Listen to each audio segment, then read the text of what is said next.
Hello बच्चों, चलिए आज का हमारा प्रश्न समान केंद्रों वाले वृत्त तथा दीर्घवृत्त में से वृत्त दीर्घवृत्त की नाभियां F1 तथा F2 से होकर इस प्रकार जाता है कि दो वक्र 4 बिंदुओं पर प्रतिच्छेद करते हैं। माना P उनमें से एक प्रतिच्छेद बिंदु है। यदि दीर्घवृत्त की दीर्घ अक्ष 17 हो तथा त्रिभुज PF1 F2 का क्षेत्रफल 30 है तो नाभियों के बीच की दूरी होगी। तो यहाँ से हमें नाभियों के बीच की दूरी ज्ञात करनी है। तो यहाँ से इस प्रश्न को करने हेतु हमारे पास यहाँ से हमारी मुख्य अवधारणा कार्य करेगी। मुख्य अवधारणा यहाँ से हम लेकर चलेंगे। यदि हमारे पास दिया क्या गया है, समान केंद्रों वाले वृत्त और दीर्घवृत्त दोनों एक साथ ही लेने हैं और दोनों वृत्त दीर्घवृत्त की नाभियां F1 व F2 से होकर जाती है। तो इस प्रकार यह 4 वक्र बिंदुओं पर प्रतिच्छेद करते हैं। तो यदि हम यहाँ से देखें, हमने यहाँ से सबसे पहले एक दीर्घवृत्त लेना है। तो यह हमारे पास यहाँ से एक दीर्घवृत्त ले लेंगे और एक हमने यहाँ से वृत्त लेना है। तो यह तो आ गया हमारे पास यहाँ से वृत्त। और अब यदि हम यहाँ से एक दीर्घवृत्त और ले तो दीर्घवृत्त हमारे पास यहाँ से कुछ इस प्रकार बनेगा। तो जैसा कि यहाँ से हम देख सकते हैं, यह हमारे पास कुल 4 बिंदु 1 2 3 व 4 बिंदुओं पर प्रतिच्छेद कर रहे हैं। और साथ ही यदि हमारे पास जो वृत्त है वह दीर्घवृत्त की नाभियों से होकर जा रहा है, अर्थात यहाँ से यह दीर्घवृत्त की नाभि F1 आएगी और यह दीर्घवृत्त की नाभि यदि F2 से प्रदर्शित करें तो यह इनसे होकर जा रहा है हमारे पास। तो यदि हम यहाँ से देखें, जो वृत्त की त्रिज्या आ रही है, वृत्त का केंद्र हम मूल बिंदु ले रहे हैं, तो वृत्त की त्रिज्या हमारे पास यहाँ से क्या आ जाएगी, वृत्त की त्रिज्या हम यहाँ से ले सकते हैं। यह है हमारे पास A, E से वृत्त होकर जा रहा है।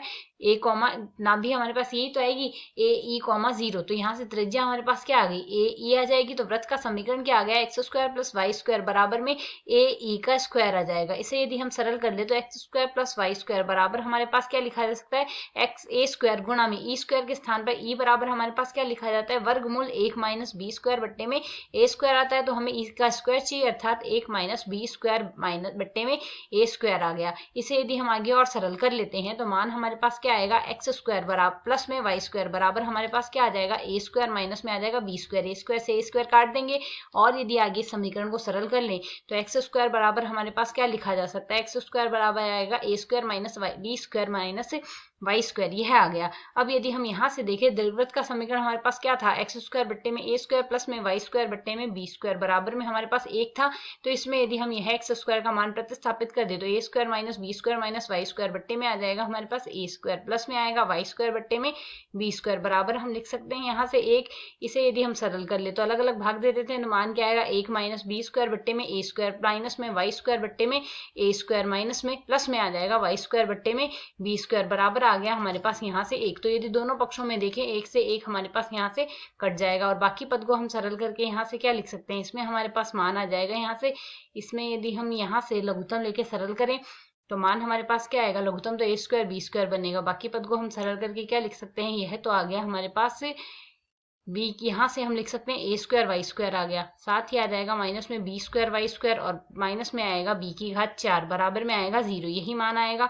इसे और आगे सरल करें तो वाई स्क्वायर उभयनिष्ठ ले लेते हैं, A स्क्वायर माइनस में बी स्क्वायर आ जाएगा और b की घात 4 का पक्षांतरण कर देते हैं।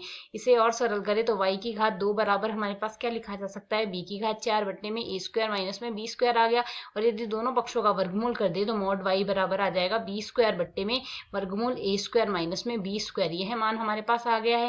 अब यदि त्रिभुज PF A के बारे में देखें तो हमारे पास यहाँ अब हमें त्रिभुज PF1 F2 के बारे में लेना है। तो P हमने यहाँ से इनका एक प्रतिच्छेदन बिंदु लेना है।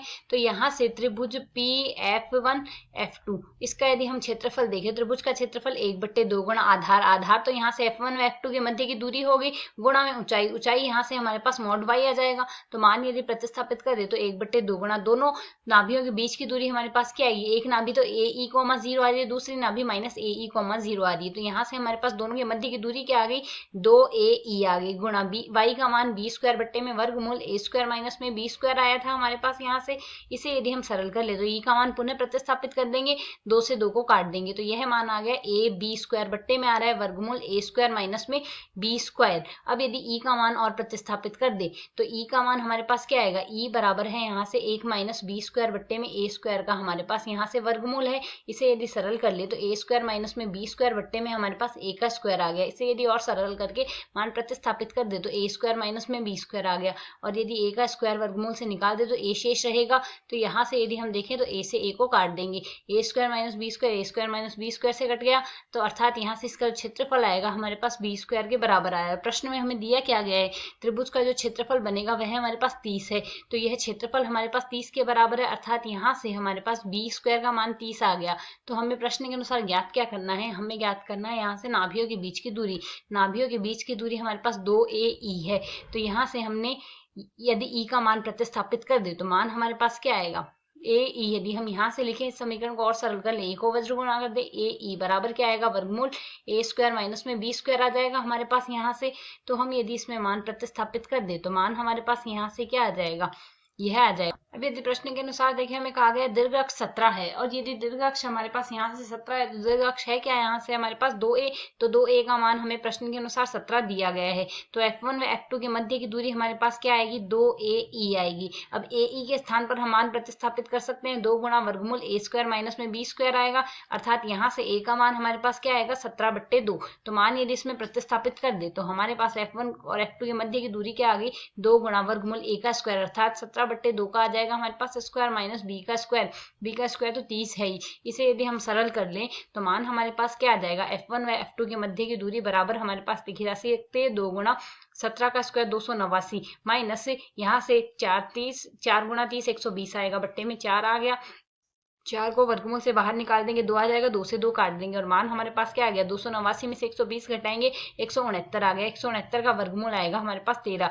अर्थात f1 व f2 के मध्य की दूरी आ जाएगी हमारे पास यहाँ से 13। तो यहाँ से हमारा विकल्प ए सही हल होगा। आशा है समझ आया। धन्यवाद।